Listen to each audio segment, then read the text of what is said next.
Hey, salut, c'est Léo. Ça dit quoi? Non mais t'as vu l'heure? Ouais, je sais, je suis un peu en retard ce matin, mais il fallait vraiment que je prenne le temps pour bien t'expliquer le début d'une nouvelle crise politique. Tu votes avec les voix du RN. Un jour t'as été de gauche et tu votes avec les voix du Rassemblement National. Je fais passer ce texte avec eux, j'ai honte pour vous.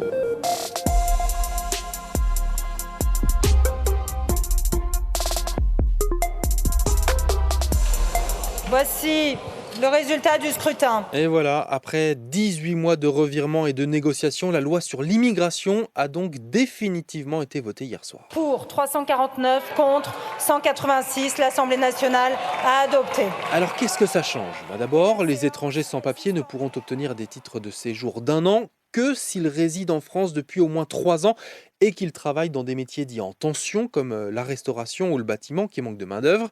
Mais il y a aussi d'autres mesures qui ont été encore plus durcies par les députés de droite. Ça, c'est de la négociation musclée.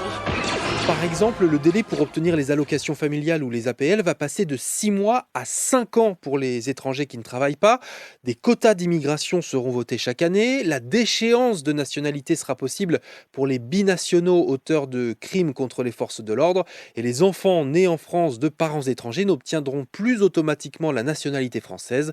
Ils devront en faire la demande entre leurs 16 et leurs 18 ans. Et tout ça pour le président du parti Les Républicains, Éric Ciotti.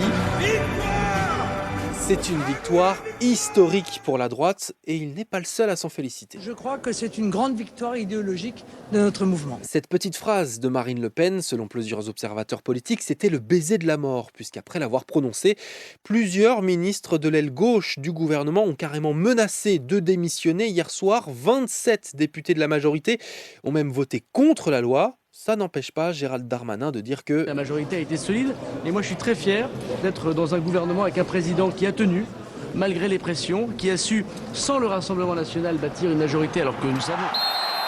Alors là, je demande la VAR, vérification auprès de ma calculette.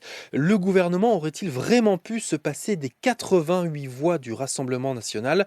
Oui, si les députés RN s'étaient abstenus, mais pas du tout s'ils avaient voté contre le texte. Alors la gauche s'insurge contre une loi lepéniste selon elle. Le Parti socialiste estime que le barrage républicain n'existe plus après avoir appelé à voter Emmanuel Macron face au Rassemblement national en 2017 et 2022. Le président de la République qui sera l'invité de C'est à vous ce soir sur France 5. Dans le reste de l'actu ce mercredi, est-ce que tu te souviens de lui ?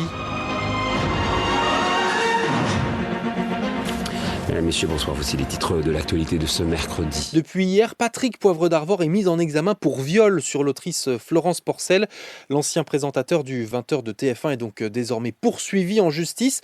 C'est une première alors qu'il est accusé par une quarantaine de femmes de violences sexuelles. Dans une autre affaire, Gérard Depardieu est lui accusé par une troisième femme. La journaliste espagnole Ruth Baza a déposé plainte pour viol, des faits dénoncés qui remonteraient à 1995. Allez, dans 2 jours, c'est les vacances, mais je le vois déjà sur TikTok, ça veut pas forcément dire tranquillité d'esprit pour les lycéens. Faut attraper la veste de Parcoursup, parce que là, c'est plus possible. T'es stressé toute l'année, t'as fait 45 choix pour qu'au final, aucun n'est validé. C'est l'ouverture de Parcoursup aujourd'hui, la plateforme d'admission post-bac sur laquelle il faudra s'inscrire à partir du 17 janvier. Mais donc ouverture dès aujourd'hui pour commencer à se renseigner et à gérer son stress. Mon collègue de France Info, Benjamin Elie, a appelé une élève qui est passée par là l'année dernière et qui s'est fait aider par l'association des territoires aux grandes écoles. Allô? Ça s'est passé comment les examens? Franchement, ça s'est bien passé. Je suis en vacances, c'est super. Une première année à Sciences Po Paris qui a démarré sans encombre pour Léa, 18 ans, originaire d'un village de la Nièvre, 1000 habitants. Donc très très rural. Sciences Po a toujours été son objectif. L'association des territoires aux grandes écoles l'a soutenue. Léa a bénéficié d'un mentorat, un accompagnement. Pendant 2 ans, elle a formé un binôme avec une étudiante en prépa. Ça a été des relectures, des conseils. Je pense que de moi-même, je me serais pas dit en fait que c'était pour moi entre guillemets, parce que on pense souvent que c'est un petit peu destiné à des élèves qui sont déjà dans des grands lycées parisiens, donc ce qui n'était pas du tout mon cas. Et donc l'objectif de l'association, c'est de faire en sorte que les jeunes des territoires ruraux arrêtent en fait de s'auto-censurer. Si ça t'intéresse, ça s'appelle Des territoires aux grandes écoles.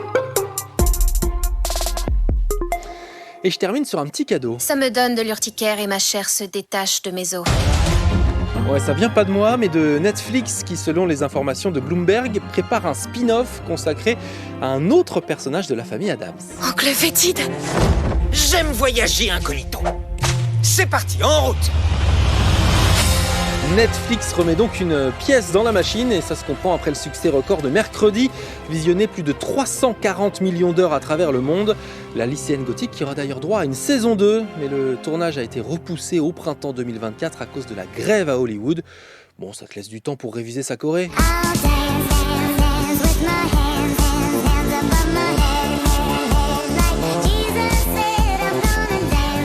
C'était Léo de France Info. Allez, ciao!